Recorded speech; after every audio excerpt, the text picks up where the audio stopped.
The session coordinator is Dr. Nidhi Gatkalkashya, and the chairpersons are Dr. Sunil Kumar, Dr. Nidhi, Dr. Reena Singh, Dr. Neha Shilpi, and Dr. Vivek Kedia.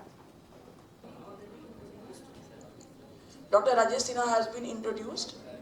He is the best cornea surgeon, and very few know that he is one of the few surgeons of India who are very efficient in cornea as well as the retina. So, clapping for him. The recipient of prestigious R.P. Tandon Oration Award. So I'll be talking about Pentacam with all of you. Actually, Pentacam is a good tomographic system which assesses the topography and tomography of cornea. Cornea, it is very essential because cornea is the main refracting surface of the eye. The power of the eye is 60 diopters, of which 2/3 is of cornea. So any change, any alteration in the shape and size and configuration and surface of the cornea is going to have a lot of bearing. So I'll be focusing mainly on map reading of Pentacam, and not everything can be discussed. I'll just give a brief overview on how things have evolved over time in terms of corneal topography. The first thing that started was keratometry. Long back, keratometer, Helmholtz had described keratometer, and then from then on people evaluated cornea by keratometer itself, giving the curvature of the cornea. But basically it extrapolates the whole of cornea by measuring at 3 mm zone. And there are so many limitations, it doesn't measure the rest of the part of the cornea, and because of that came the various topographers, and the Placido-based topographer came first. Long back in 1885, if I'm not wrong, Antonio Placido gave the concept of these rings, which were focused under the cornea, and cornea being a convex surface, it reflects some of its lights, which gives you the reflection of the mirrors, and that gives the concept of, that gives the idea whether the cornea is very steep or very flat, and then all these things were combined with a computer, with the light system, with a camera system, and then came the video kaleidoscope, and then this gives the color-coded picture of the video kaleidograph. Now this is basically a Placido-based system which gives you the idea of anterior corneal surface.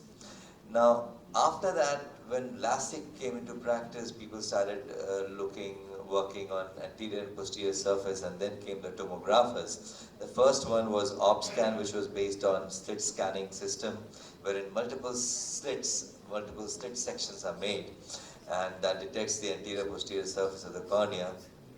And it has various advantages. It gives you the idea about the posterior surface as well. And then after that came the concept of Scheimpflug imaging in the Pentacam, which uses the double Scheimpflug camera.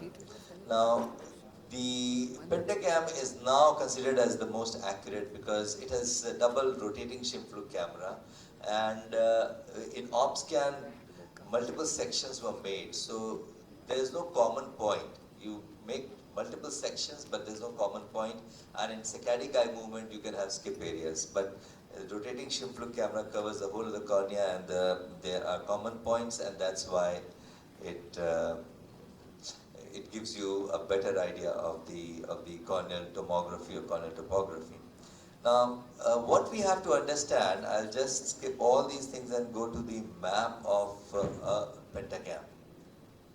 And it's better to discuss a map rather than going into theory of what is the principle behind and all those things. So in a short time, I'll just try to cover up. I'll have 5 to 7 minutes.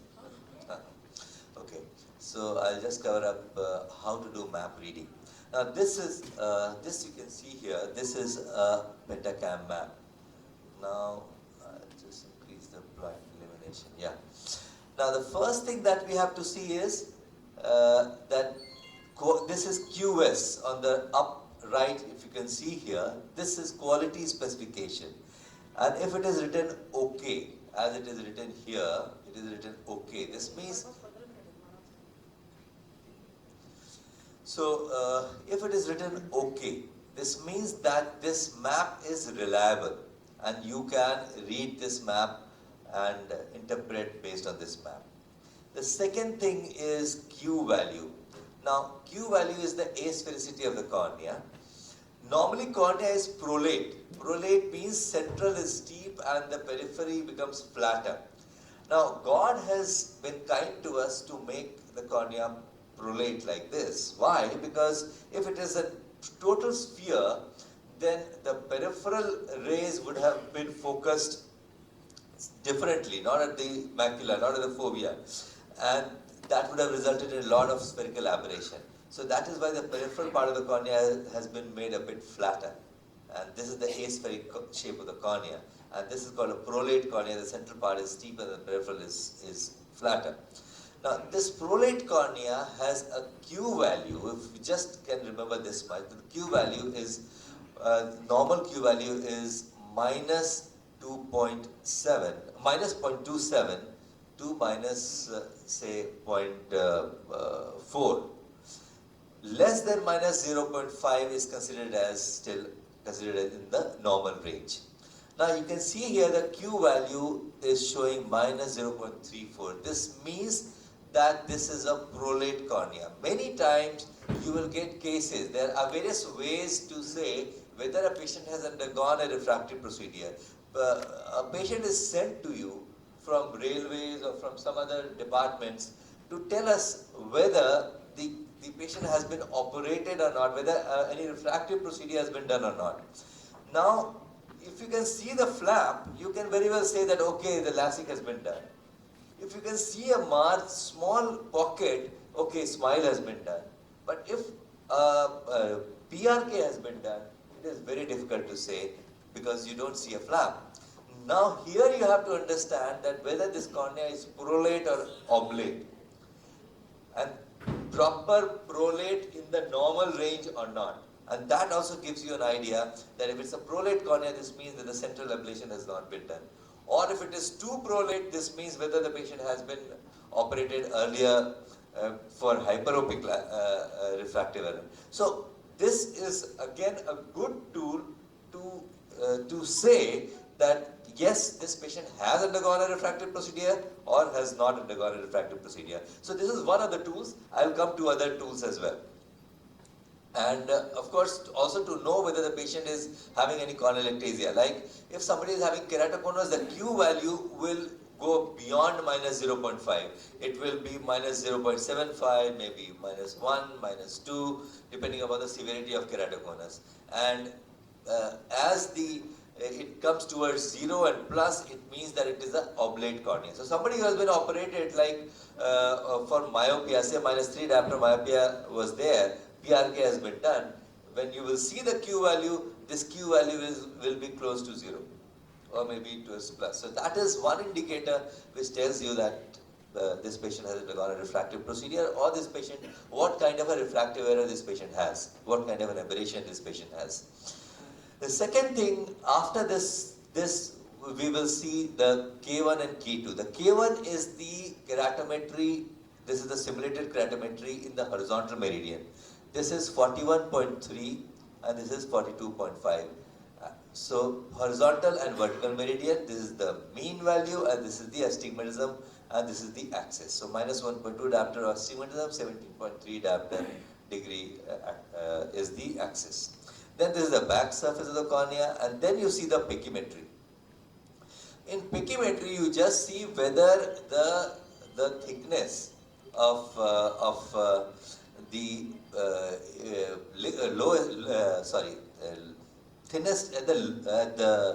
the thinnest point pachymetry and the pachymetry at the apex is different by more than 10 microns or not. If it is more than 10 microns, then it is suspicious cornea. Here it is 459 and 458. So this is what you have to see. And then, of course, then you see the curvature map. Curvature map In the curvature map, you see, you must be, I'll just go to the curvature map here, and then I'll show to you that if you draw a line along this lobe, this is a very nice bow tie pattern. It is not asymmetric, it's more of this same symmetry. If you draw lines along the two lobes, the angle between the two lines will not be more than 21 degrees. So anything, if the angle is less than 21 degrees of the two axes, this means that this cornea is towards normal side. So based on this mapping, it appears that this is normal. Then coming to the elevation pattern, the front elevation should be less than 12 microns if you are keeping a best fit sphere of 9 millimeters. And the posterior back elevation should be less than 17 microns. So here it is 5 and 9. This means that this is within normal limit.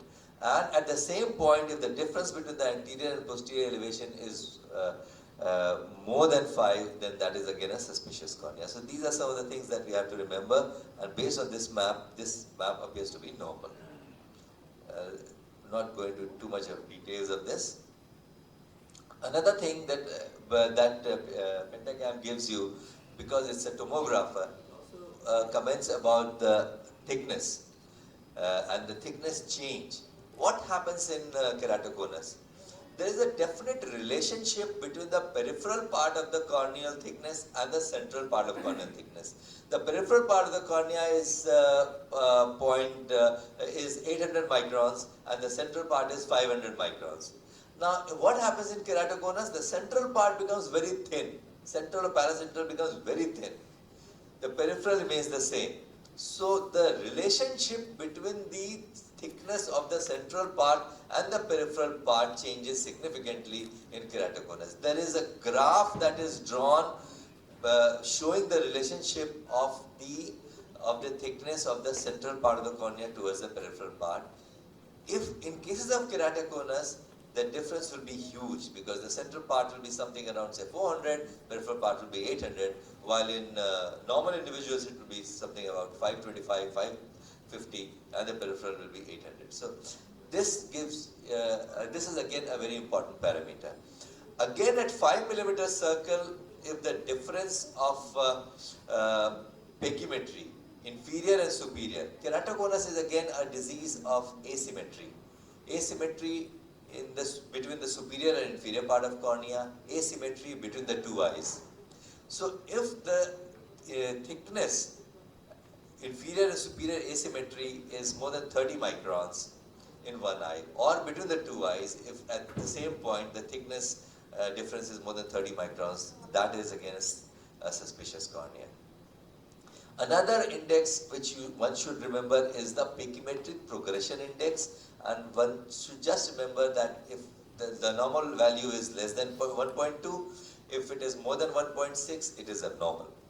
Between 1.2 and 1.6 is borderline. Another index that one should remember, there are a few indices, but this is perhaps I will stick to this much only. So another index is Ambrosio Relational Index and ART. And ART max value should be more than 391. If it's less than 391, it is suspicious. And you must have heard about Bellin-Ambrosio enhanced ectasia display, the bad display. What it means is that the central thinnest, it excludes the thinnest area in the cornea. 4 millimeter around the thinnest part. It excludes and then forms the best fit sphere and then detects the early changes in the cornea. So based on this background information, and this is the deviation from normal. So based on this background information, let's now discuss one or two maps, and then I'll wrap up. So I'll just show this map. This is an 18-year-old female, left eye picture. When you go to the quality specification, it shows okay. So this map is reliable. When you see the Q value, it is minus 0.41. So it is within normal range. So this much is normal. Now come to the K1 and K2. K1 is 45.9, K2 is 49.2. So the astigmatism is 3.3 diopters, and it's a high astigmatism. Suddenly, when you see that it's 49.2, your mind starts ringing that probably it's a case of keratoconus. But when you see the curvature map here, the curvature map, if this is a nice slight asymmetry is there in the bow tie pattern. If you draw a line along this lobe and a line along this lobe, the angle between the two is hardly anything, 5-7 degrees. So this is again not a irregular cornea based on this. So this is also within normal limit. Now, coming to the pachymetry apex. Now the apex pachymetry is 587 and the thinnest local is 583. That is again less than 10 microns, so that is also towards normal. So a high astigmatism with a Kmax value of 49.2, which gives a lot of suspicion in terms of keratoconus, till now, based on all these indices, appears to be within normal limit. Now, when you see the elevation pattern, the anterior elevation is 5 microns, less than 12, which is again normal. Posterior elevation is 8 microns, less than 17, which is again within normal limit. So, based on this also, it is within normal limit. Now, coming to this bad display, Bellingham ratio enhanced ectasia display. A simple way to see is that if this map is showing any yellow point or red point, that is suspicious. Here it is all green, so there is nothing wrong. I had spoken about a pachymetric progression index. If the value, the average PPI is more than 1.2, it is suspicious. Here it is 1.06, so it is again normal. ART max, if it is less than 391, it is abnormal. Here it is 461, it is normal. And this change in thickness from the central to the peripheral part, this is the curve, the corneal thickness spatial profile, the relationship of the corneal thickness from center to periphery, which I was talking. Now, these three black dotted lines you can see, the central dotted line is this is about a normal reference. Thousands of normal topography was done and then they figured out this map. The central graph is the average of normal and these two curves are 2 standard deviation above and below, right? So within 95% confidence interval. The normal, the patient's graph is this, the red color. Now, if it is parallel to the central curve, this is within normal limit. If it dips down before 6 millimeter or at 6 millimeter, dips down, then it is abnormal. Here it is parallel, so this is again normal. D value, if it is more than 1.6, it's suspicious. If it's more than 2.6, it is highly suggestive of keratoconus. Here it is 1.37, so it is normal. So now, summarizing all things, a keratometry of 49.2 showing all the indices within normal limit, thickness is normal, everything is normal. This case, this patient is not having keratoconus. So this is how Pentacam or the Scheimpflug imaging has changed the concept of tomography and topography. Just one more example I'll give and then I'll wrap up. Another case, you can see here 41.3 and 43.1. This keratometry appears to be normal. 1.8 diopter of astigmatism. This is fine. This map is also fine. Now, coming to the pachymetric apex, it is thinnest local is 456 microns and the pachymetry apex is 466. So it is 10 microns. The anterior elevation is 6, the posterior elevation is 7, again within normal limit. Now, coming to the Bellingham ratio enhanced ectasia display, which gives the subtle earliest change of keratoconus. Here, you can see that there is yellow zone in this area, which is slightly suspicious. And when we come to the pachymetric progression index, it is 1.32, which is more than 1.2, it is slightly suspicious. And when we see the ART max, the value is 259, it is much less than 391. So this cornea is suspicious. Now what will you do? You will examine the other eye. Plus, you will take the family history. And third thing, you will do an epithelial thickness mapping of the cornea. Now, let's see the other eye. The other eye was examined and evaluated, and it was seen to have a large area of inferior deepening. The K1, K2 are 49 and 56. And you can see here the thickness is 408, and then posterior anterior elevation is 41 microns, much beyond. Posterior elevation is 73 microns, much beyond normal. So this is very mught abnormal. The ART max, PPI, the red zone here. So all the things are very much abnormal. So this means that this patient is having a right eye keratoconus and left eye subclinical keratoconus, which could be detected only by the Bellin-Ambrosio enhanced ectasia display map.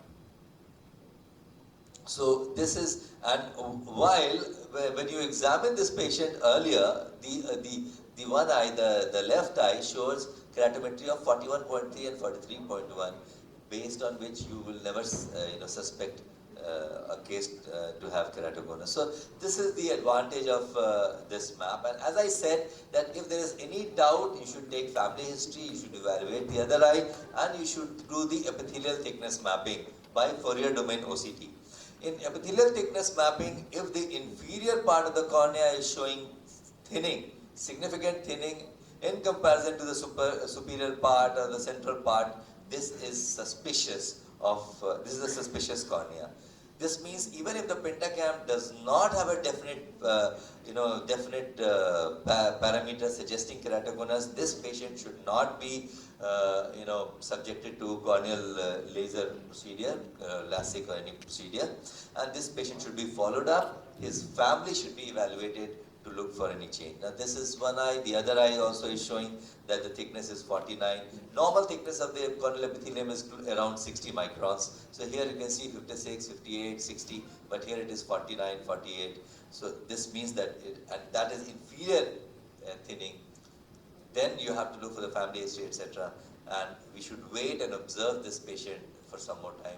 Don't jump in for a corneal laser procedure. So these are some of the things that we should remember while understanding the corneal mapping. And there's so many things, hundreds of things, but these are some basic things, some important things which we all should remember in order to assess the corneal surface, in order to assess the corneal tomography. And if there is any doubt, it's always better if the patient has come for LASIK procedure.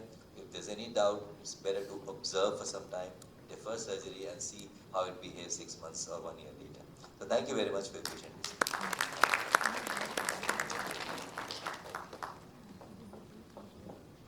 Thank you, sir, for the wonderful talks. I would request our chairpersons to please felicitate Rajesh, sir.